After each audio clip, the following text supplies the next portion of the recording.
Welcome to episode 42 of the Strength in Words podcast. Today I'm speaking with Lia Kurtin of Speech and Language at Home. Lia is a pediatric speech and language pathologist on a mission to empower families and support professionals to keep it simple when it comes to speaking with and supporting young children. Lia, welcome. Thank you so much for having me. I'm so excited to be here. We're happy to have you too. Yeah. So I asked you to come on the show today to talk a little bit about everyday routines and play with infants and toddlers. So first, I would love just to hear a little bit about you, what brought you to this kind of work and who you are. Sure. So I'm a speech language pathologist, and I had worked in the schools for, 14 years. So I've worked with preschool to high school kids in that setting. And then about almost 5 years ago, I transitioned to home health, where I would see kids of all ages, many in the birth to 3 population, but also some older kids as well. So I've just pretty much worked with pediatrics, children of all ages, just a variety of needs that they have. So I'm in the home setting now. And when I transitioned, I really had to kind of re-educate myself and see what those kids, how I could best serve those kids. So in that process, I've learned so much. I started bringing in a lot of materials, doing a lot of therapy that I was used to doing traditionally. But as I've gotten more experience and learned more what the evidence is, it really just states that children learn best from their natural environment. So anything that I brought in was not, it might help them. They might have a good session and learn a lot at that time. But I really tried to expand into more of an education role, helping families, training, teaching what they can do at home as well. So that's kind of where I'm at now. It's been a process for me. I'm still learning, but I'm hoping to kind of share a little bit of that with you guys today. That's so great. Yeah. So let's hear about it. Let's see. So what can you tell us about why everyday routines are such great opportunities to connect with a small child? Exactly. I think sometimes parents might feel like a therapist knows something special or different, that what we're doing is kind of a unique trick, but really it's just thinking intentionally about what you're doing. And it doesn't matter so much what the object of the material is. An everyday object is those things the kids see every day is going to give them lots more exposure and practice for learning language. So by focusing more on things that kids see every day, that's the words that they're going to need to use. And the vocabulary to build is just in daily routines. So focusing on those kind of things versus strategies or tricks that we can bring in and do in a therapy session. It's really more about families' routines, what's important to them. Yeah.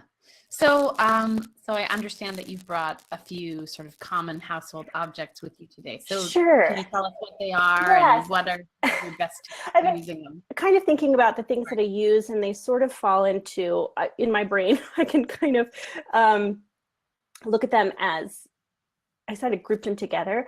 The first group is kind of just everyday objects. It could be something like their shoes. I mean, kids need to learn how to practice the word shoe.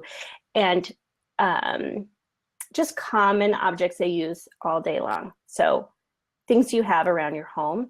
The second group would be foods. I mean, some of the kids that I see aren't really eating yet, but because I work with more medically fragile kids, but they're, parents are in the kitchen all day long. So even if your child's not at a stage where they're eating yet, having them in the kitchen with you, handing them a food, it could be something simple like an apple to explore and play with, then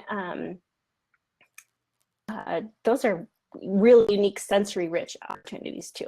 And then the third one, which I think all kids, especially nowadays, benefit from, is nature and exposing kids to outside.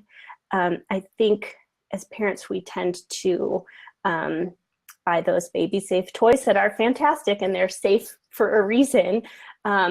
and they sell them because, there's all these warning labels and stuff, but you obviously want to watch your kids and make sure that they're not, into harmful things. But at the same time, we need to let kids explore things like sticks and rocks and, experience things that they would find outside or, during playtime where it's not quite so protected. So yeah, I think it's so important to, like, I think when we think about, things like nature objects, like those kinds of things can be done anywhere and with any setting. Like, you can be living in a city, you can be living in, way out in the burbs or in a very rural setting. Mm-hmm. All it takes is going outside and taking a nature walk, which of course can be anything from walking outside on the pavement and finding, I'm sure there's some tree somewhere that has bark or a leaf or if there's a spider web somewhere. Right. Things like that are great. So yeah, that's awesome. And I love that. So the other two categories that you mentioned were just everyday objects. And then foods, I think, is just really good. You get just so much multi-sensory with foods. I mean, letting kids play with, explore the texture. It doesn't always have to be eating it, but it could just be playing with, if you give your kid a banana, let them, feel the outside of the banana, and they can work on peeling it, smashing it with their fingers. If they're a little bit defensive, you can sensitivity by putting it in a Ziploc bag. I mean, you can put other objects in the bag with the banana and, just let them explore the texture. They'll get some on their hands.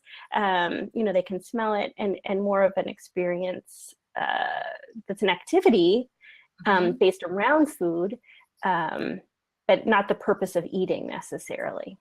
Yes, that's such a great example, because I think especially for our little ones who maybe are like kind of weirded out by that texture, putting things in a plastic bag is awesome. Or like putting saran wrap or other wrap down and taping it onto a tray or even to the ground is not the ground, but like, your hard. Yes, like a tabletop or some surface, and just kind of covering it. And I think sometimes parents feel like they have to go out and get stuff, when really, if you go look in your refrigerator, there's a lot of things.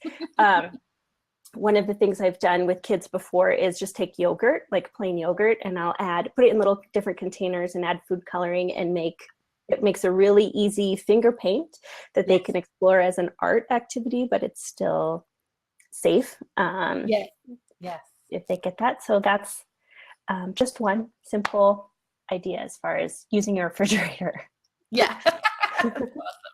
And then you had some great ideas. Shoes are a great example of everyday objects. Can you give us a couple others? Yeah, I think with a lot of the baby toys, they're like they're all kind of the same material, plastic and that kind of soft fabric, which is so cute and fluffy.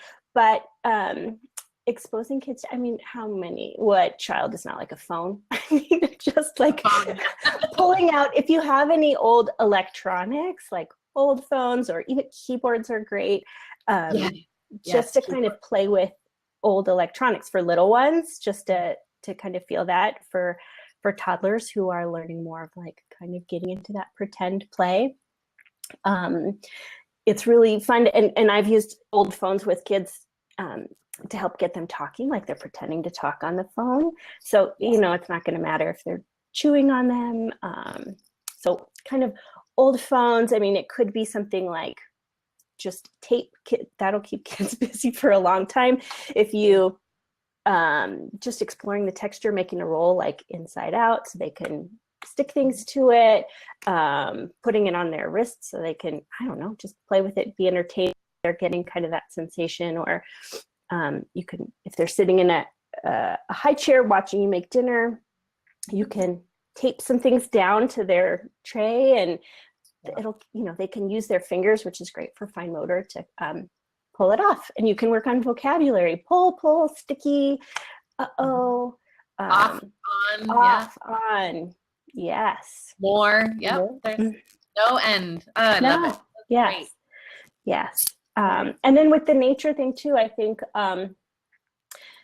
also bringing it, if it's like a windy day, I've had a lot of kids that just won't go outside because they don't like the wind. And I know as a parent, I would avoid those situations too, where you're just like, oh gosh, it's too windy outside. But they're never really going to get used to it unless you expose them to it a little bit. And so I think even 5 minutes, it doesn't have to be like a super long activity, but if you intentionally just kind of say, okay, we're gonna go outside. I know it's cold, we're gonna play in the snow, or it's really windy, let's throw leaves in the air, or let's find 5 leaves or something. Exactly.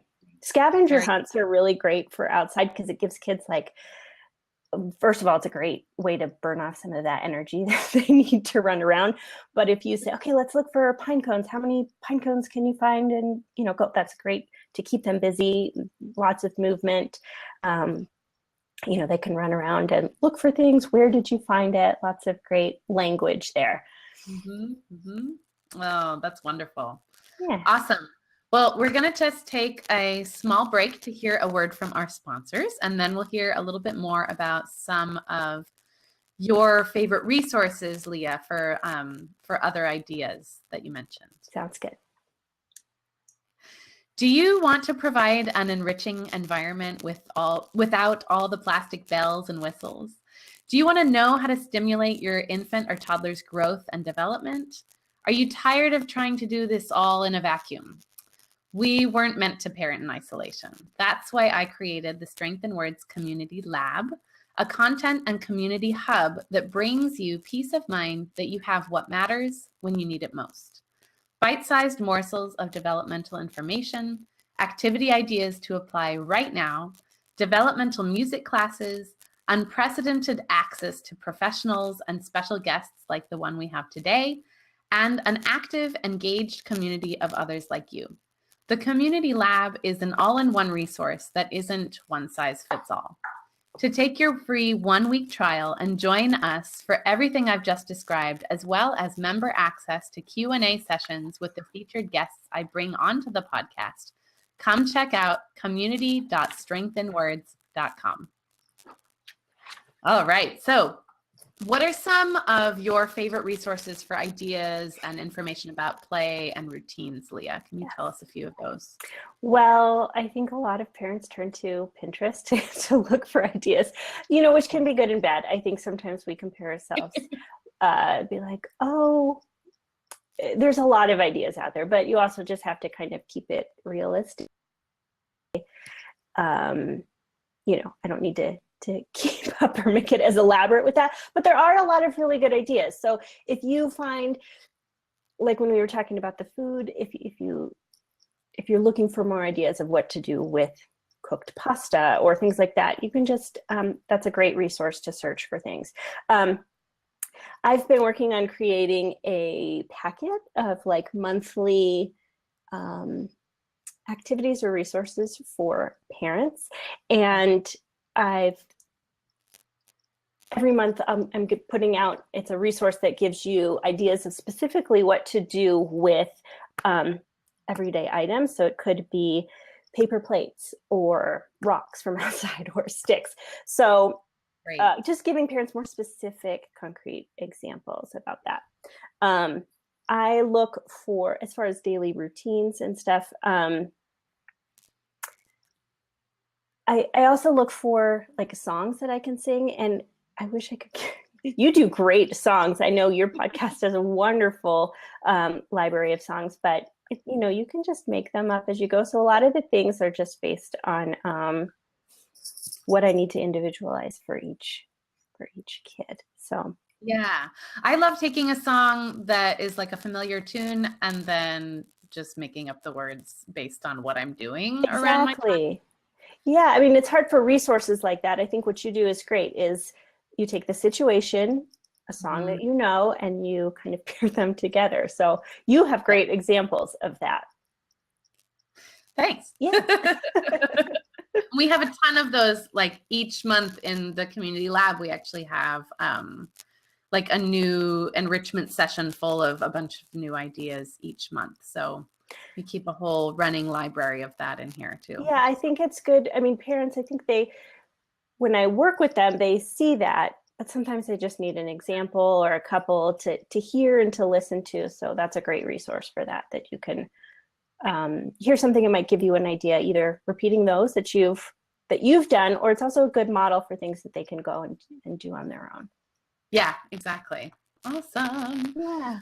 Well, thanks so much, Lia. Yes. And thanks to all of our Community Lab members who are here listening live. We're going to continue the discussion and open up for a Q&A session for you guys in just a minute. But for everyone listening from home or on the go, thanks so much for joining us, and we'll see you next time. All right. Cool, guys.